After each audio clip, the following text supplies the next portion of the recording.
अब अगर आप कोई भी पर्सनल वीडियोस देखेंगे या किसी से पर्सनल कोई बातें करेंगे तो इन सब का डेटा सरकार के पास ऑटोमेटिकली जाएगा, जिससे कि आप कोई भी गोपनीय काम नहीं कर पाएंगे। लेकिन ये बात उतनी ही झूठ है जितनी शिद्दत से आप इन बातों पर यकीन करते हैं। दरअसल संचार साथी ऐप को लेकर सरकार का ये मानना था, सबसे पहले सरकार ने सभी मोबाइल फोन बनाने वाली कंपनियों को ये कहा था कि अब आपको अपने स्मार्टफोन में ये ऐप प्री डाउनलोड करके देना पड़ेगा, यानी कि पहले जब आप स्मार्टफोन बनाएंगे तो उसी वक्त आपको इस ऐप को प्री डाउनलोड करके देना पड़ेगा, यानी कि पहले से ही डाउनलोड होगा, जिससे कि जब भी कस्टमर नए फोन को परचेस करेगा और फोन को ऑन करेगा तो पहले से ही ये ऐप उस फोन में इंस्टॉल होगा और इस ऐप का काम चलेगा और कस्टमर चाहकर भी इस ऐप को डिलीट नहीं कर पाएगा, यानी कि अनइंस्टॉल चाहकर भी नहीं कर पाएगा। और जो लोग पहले से ही स्मार्टफोन इस्तेमाल कर रहे हैं उनके फोन पर एक अपडेट जाएगा और अपडेट के बाद उनके फोन पर भी ये ऐप ऑटोमेटिकली इंस्टॉल हो जाएगा। लेकिन एप्पल वालों ने सरकार के इस फैसले को मानने से इनकार कर दिया, क्योंकि एप्पल वालों का ये कहना था कि हमारा फोन पहले से ही सिक्योरिटी बेसिस पर जाना जाता है और अगर हम ऐसा करेंगे, किसी भी थर्ड पार्टी ऐप को इंस्टॉल करने की परमिशन दे देंगे तो इससे हमारे कस्टमर के सिक्योरिटी पर इफेक्ट आ सकता है और इस वजह से हम अपने कस्टमर के साथ धोखा नहीं कर सकते, तो हम किसी भी थर्ड पार्टी ऐप को इंस्टॉल करने की परमिशन नहीं देंगे। एप्पल कंपनी के इस फैसले के बाद सरकार को अपना फैसला वापस लेना पड़ा और सरकार को यह कहना पड़ा कि ठीक है, ऐप स्टोर में और प्ले स्टोर में ये ऐप अवेलेबल होगा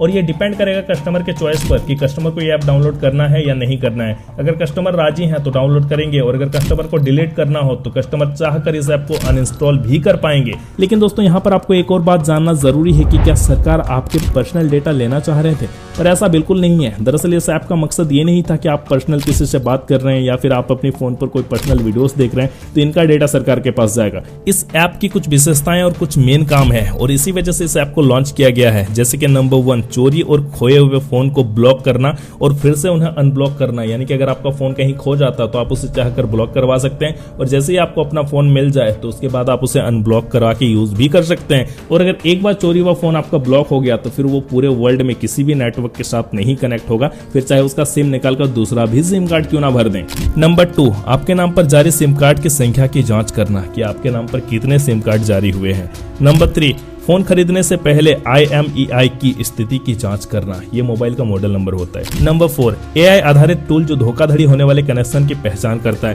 यानी कि इस ऐप का ये मकसद था कि अगर किसी भी AI ऐप से या किसी भी AI टूल से कोई धोखाधड़ी आपके साथ होता है तो ये ऐप उस चीज को डिटेक्ट करेगा। तो सरकार का बस यही काम था कि आपको सुरक्षित करना, ना कि आपकी पर्सनल डेटाओं को चुराना। यहाँ पर लोगों ने इस चीज का इतना बवाल किया कि सरकार पर सवाल उठाए जा रहे हैं कि पर्सनल डेटा चुराया जाएगा, पर्सनल डेटा। अजय घंटा जानकारी पसंद आई है तो वीडियो को एक लाइक जरूर कीजिएगा। इस तरह की और भी इन्फॉर्मेटिव वीडियोस के लिए आप हमारे साथ जुड़े रहिएगा, क्योंकि इस तरह की चीजें बताने के लिए आपका ये करण हमेशा आपके लिए बैठा है।